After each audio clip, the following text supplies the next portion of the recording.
សូមស្វាគមន៍មកកាន់ឆ្នោតខ្មែរលទ្ធផលតេស្តថ្ងៃពុធខែមីនាថ្ងៃទី18 ជា Channel ចូលចិត្តនិងចែករំលែកវីដេអូសូមអរគុណសម្រាប់ការទស្សនា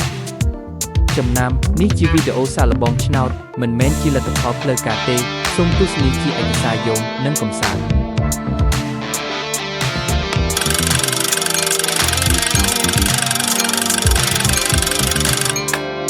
រង្វាន់ទី1 5 6 7 5 2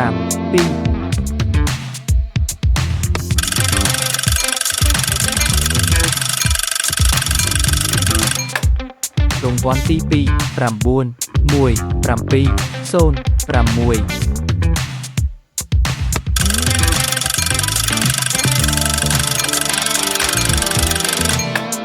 រង្វាន់ទី3 6 7 2 5 3